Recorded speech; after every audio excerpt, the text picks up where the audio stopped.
November 19th, 1954.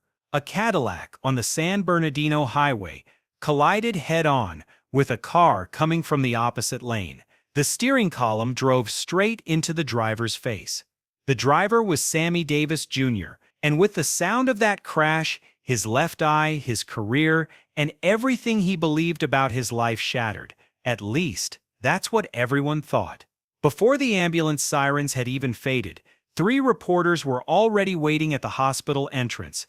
While Sammy's blood was still fresh, the next morning's headlines were already set. Career over, can't perform with one eye. When doctors confirmed the left eye couldn't be saved, Sammy hadn't even opened his eyes yet. But someone had already leaked the medical records, the surgical details, everything, to the press. And that someone was a person Sammy trusted. For 20 years, this story remained incomplete. The world knew Sammy survived the crash, knew he returned to the stage with one eye. But what happened in that hospital room, who came, who didn't, who sold him out, nobody knew. Not until one night, when he sat down across from Johnny Carson. To understand the weight of what happened, you need to know where Sammy Davis Jr. came from. Sammy was on stage at 3 years old. 3. While most children slept in their mother's arms, Sammy Davis Sr. had put his son into the Will Maston Trio, making him dance in the smoky clubs of Harlem. There was no childhood, no school, no playground, no birthday cake. There was the stage. Only the stage. It wouldn't be fair to say his father didn't love him, but Sammy Sr. S love was woven into the stage itself. Instead of holding his son, he'd teach him one more step. The applause loves you, he'd say. Applause never lies. Sammy swallowed that sentence. Swallowed it for years. He mistook applause for family, the audience for a mother's embrace, stage lights for the warmth of home. By the early 1950s, the Will Maston Trio had become one of the most talked about stage acts in America, and nearly all of it was because of Sammy. Dancing, singing, trumpet, piano, impressions. He'd unleashed 10 different talents in a 1-hour show. Frank Sinatra first saw him at an event in 1947. Years later, he described that night, "I thought a kid walked on stage. 10 minutes in, I knew this kid would surpass all of us." Sinatra didn't just admire him.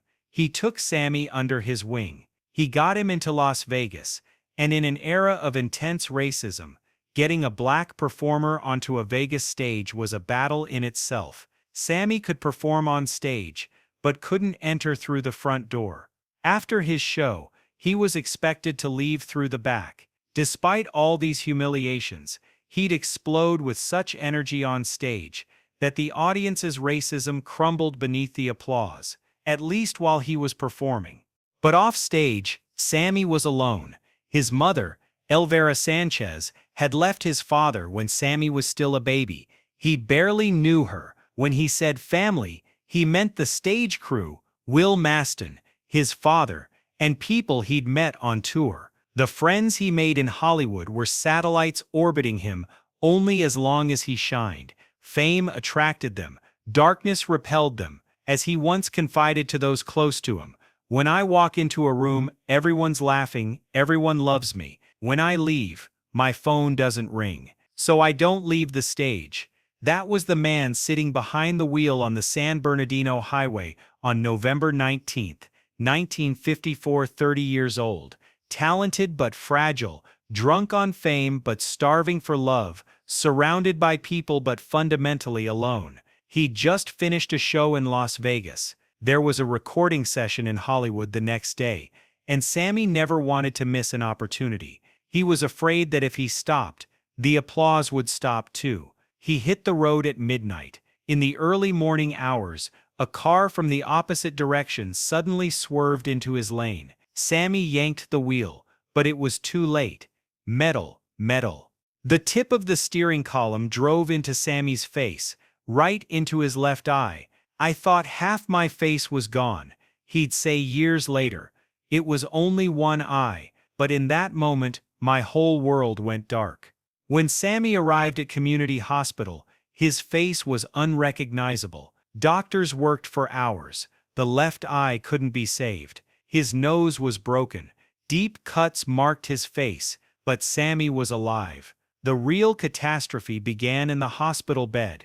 For the first 24 hours, Sammy had nurses, doctors, and his father by his side. But outside the door, a different world was spinning. Reporters had started roaming the hospital corridors that first night, and the real problem was that Sammy's surgical details, the left eye would be removed. A stage comeback seemed impossible, had been leaked to the press. Only the medical team and a handful of Sammy's closest people had access to this information. Someone had sold it. The next morning's headlines were merciless. Sammy Davis Jr. Sath career is over. One-eyed stage impossible.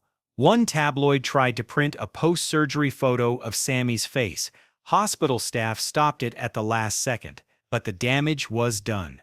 The papers weren't just reporting news.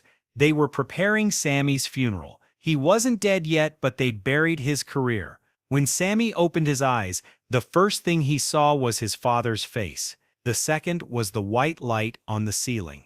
But only through his right eye. The left side was dark, completely. When the doctor explained his condition, Sammy didn't speak for a while. He turned his face to the wall.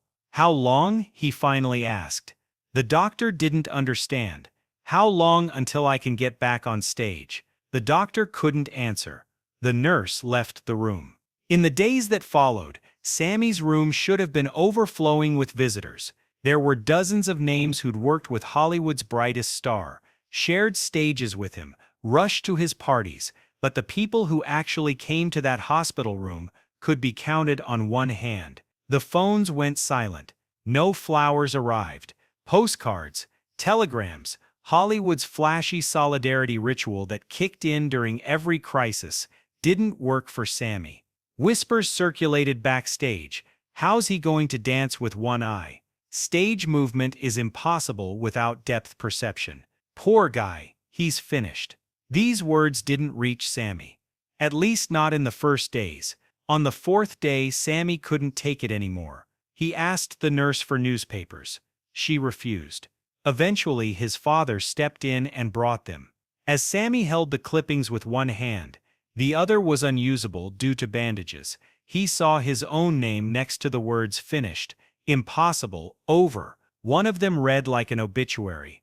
The fading of a bright star. His father tried to take the clipping away. Sammy wouldn't let go. He folded it and placed it under his pillow. But the most devastating blow hadn't landed yet. On the fifth day, it became clear who had been leaking information to the press. Someone from Sammy's inner circle. The exact identity was debated for years. Some sources pointing to a road companion, others to a crew member, had sold Sammy's medical reports, surgical details, and doctors' statements to a tabloid journalist for cash. The person was someone Sammy called family. When Sammy learned this, he didn't scream, didn't cry. According to someone who knew him during that period, Sammy stared at the ceiling for a long time and then said one sentence, "So even my eye had a price." That sentence was one of the darkest moments in Sammy Davis Jr.'s life. Physical pain was bearable. There were painkillers, doctors, time, but being sold out by someone you trusted, there was no medicine for that. And right at that moment, someone walked into that hospital room everyone else had abandoned. Frank Sinatra. Sinatra didn't call, didn't send word. He showed up at the hospital door one morning, left his bodyguards in the corridor, walked into the room alone, sat down beside Sammy's bed. Years later, Sammy described that moment. Frank didn't say anything for the first 5 minutes. He just sat there. And those 5 minutes said more than every "get well soon" I'd heard all week. Then Sinatra spoke. The full conversation stayed between them. But from what Sammy shared, Sinatra said something like, "You can do things with one eye that they can't do with two. You know it. I know it. Now get up and show them." Sinatra stood up, pulled a key from his pocket. It was the key to his house in Palm Springs. "You're staying here until you're better." he said. And you will get better. He left the key on Sammy's nightstand and walked out. That was Sammy's turning point. Instead of the dozens of friends who never came to the hospital room, there was one real friend. Fame hadn't visited Sammy. A human being had. Sammy recovered at Sinatra's house. The left eye was replaced with a prosthetic. The scars on his face faded, but never disappeared. His depth perception had completely changed. He had to relearn distances. Living with one eye wasn't just about not seeing. It was about rebuilding the world, and that's exactly what Sammy did. In early 1955, the man everyone said was finished returned to the stage, Ciro's nightclub, Hollywood. The room was packed. Some came to support him, others to watch his collapse in person. When Sammy stepped onto the stage, he paused for a moment. He scanned the room with his one eye, then he smiled and started dancing. That night, he didn't just return to the stage. He reinvented it. Faster, sharper, stronger than before. He'd redesigned his choreography for one eye. He compensated for the lack of depth perception with muscle memory and instinct. The audience applauded first with respect, then with astonishment, and finally on their feet. For the next 20 years, Sammy Davis Jr. became one of the greatest entertainers in the world. He joined the Rat Pack, shared stages with Frank Sinatra and Dean Martin, television, films, Broadway, with one eye, every single time, with one eye. And for those 20 years, he never told anyone what happened in that hospital room in 1954. Who came, who didn't, who sold him Sinatra's key, none of it. He left no trace of those days, except for the yellowed clipping he carried in his pocket. Until one night, when he sat down across from Johnny Carson, the Tonight Show studio opened with the same ritual every night. The orchestra, Ed McMahon's hears Johnny call Carson's monologue. It was America's last smile before falling asleep. But that night was different. When Sammy Davis Jr. sat down in the guest chair, Carson was his usual playful self. The first few minutes were normal.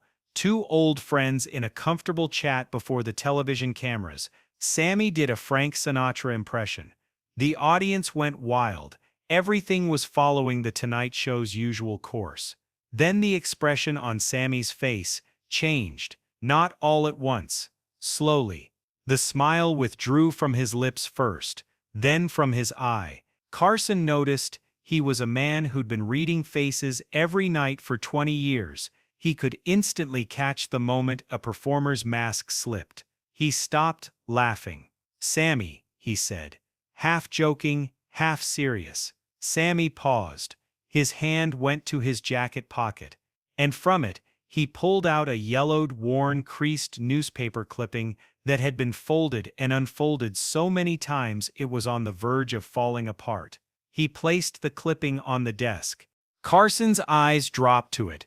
The 300 people in the studio didn't yet understand what was happening, but everyone felt the shift in the air, that strange, electric silence, the kind that should never happen on a comedy show. "I've been carrying this in my pocket for 20 years, Johnny," Sammy said. His voice was calm but weighted. He was no longer a man performing. "When I woke up in the hospital bed in 1954, the nurse was hiding the newspapers from me. I insisted. My father brought them." He smoothed out the clipping. "This is my obituary. I wasn't dead yet, but someone had already buried me." Carson picked up the clipping, read it. What happened on his face? Millions of viewers saw. His lips parted, his brow furrowed. Then for a moment he looked away. "This is," he started, but couldn't finish. Sammy finished for him. "Yes, the newspapers reported I'd lost my left eye before the doctor told me. You know how? Someone, one of the people I called families, paid my doctor or my nurse and leaked my medical records." In the studio, even the sound of coughing had stopped. Sammy continued. He didn't stop, didn't hesitate. He poured out everything he'd held inside for 20 years, not in an uncontrolled outburst, but with surgical precision. Every sentence was measured. When the accident happened, my phone used to ring 100 times a day, he said. I spent a week in the hospital. You know how many times it rang? I can show you on one hand. He raised his right hand, fingers spread. 5, maybe 6. Carson swallowed. But you're Sammy Davis Jr. Everyone loved me, Johnny. When I was on stage. Sammy paused. His right eye was looking directly at the camera, but he wasn't really seeing the millions behind it. He was looking 20 years into the past. But when the show was over, when the lights went out, when my eye was taken, that love went out too. Most of it. Not all, but most. Sammy didn't name names that night, at least not directly, but the details he described, the absences he outlined, spoke more sharply than any name could. There were people who sat front row at every party of mine, came to every premiere. They were the first to call after every success, he said. At the hospital, they didn't even send a telegram, a flower, a card, nothing. With each nothing, his voice dropped a little lower, but the effect did exactly the opposite. Then Sammy did something unexpected. He smiled. A real smile, not bitter, not broken. But you know what, Johnny? That hospital room taught me the biggest lesson of my life. Carson leaned forward. The studio leaned forward. The cameraman locked the zoom on Sammy's face. For years I called the wrong people family. I thought I had a family of hundreds. The backstage crew, the Hollywood party friends, the Vegas partners, I called them all family. But family, Johnny, is the person who comes to your hospital room. Family is the person who gives up their own days for your darkest day. Carson asked. Who came, Sammy? Sammy raised a finger. One finger. One person. Frank. When he said the name, his voice cracked for the first time. The only moment in that entire controlled, surgically precise narrative where it broke. Frank Sinatra showed up at the hospital door one morning. Didn't call, didn't send word.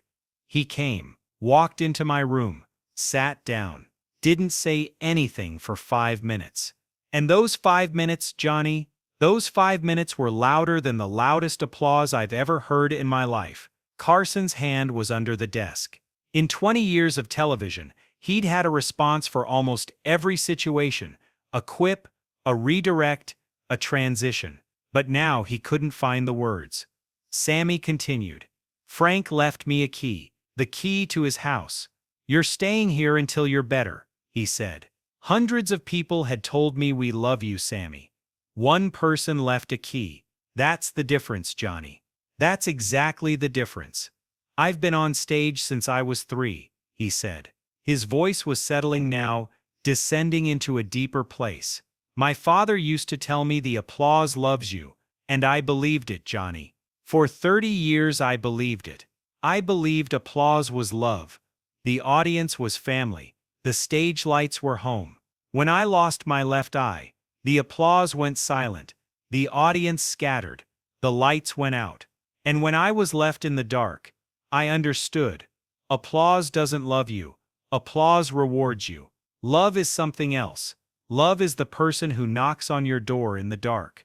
Carson blinked rapidly, bit his lip. His professional reflex tried to pull him together, but Sammy's last line had undone him too. Sammy, he said. But Sammy wasn't finished. He picked up the clipping one last time, looked at it. He was holding 20 years of weight in his hands. You might ask why I carried this clipping, he said.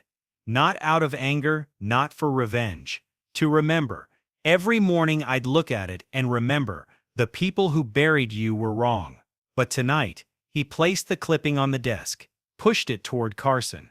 Tonight, I'm letting go. I don't need to remember anymore, because I'm here, Johnny, with my one eye, I'm here.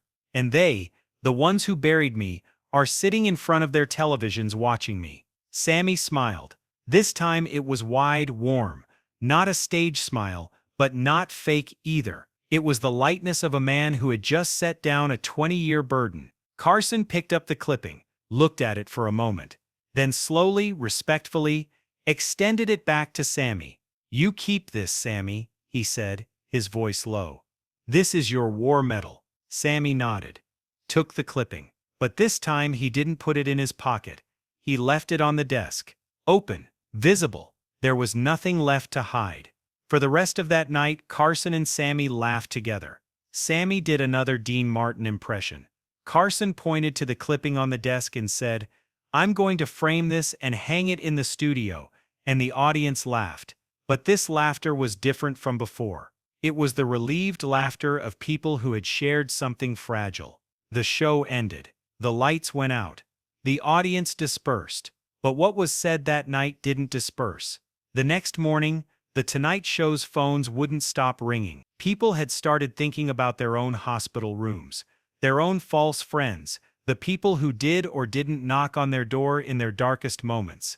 Thousands of letters reached Sammy. But one was different. He never revealed who wrote it. It was only rumored that he told those close to him. "It's from one of the ones who didn't come to the hospital." From that day on, Sammy was never heard telling the clipping story again. He'd let go. Truly let go. Sammy Davis Jr. passed away in 1990. He was 64.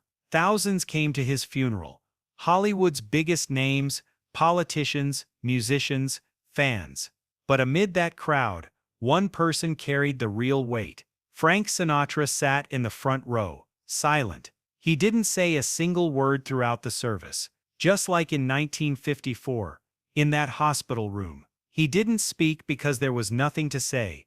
A 36-year friendship had begun long before words and would outlast them. Sammy's life was lived on stage, with applause, lights, the adoration of millions. But the most important moments of his life weren't on stage. They were in a hospital room, in a hand offering a key, in a yellowed clipping left on a desk on the Carson show. Fame had built him up, and fame had left him alone. Applause came and went. False friends came and went. But Frank stayed. What was real stayed. Sammy once said, "When I had two eyes, I could see the world, but I couldn't see people. I lost one eye and started seeing people." Maybe sometimes losing is the very thing that lets you see. When the lights go out, who stays by your side? Maybe right now, someone you're taking for granted is waiting for a phone call, a message, a simple "How are you?" Sammy Davis Jr. had to lose an eye to learn this. Let's learn it before we lose anything. If this story touched your heart, share it.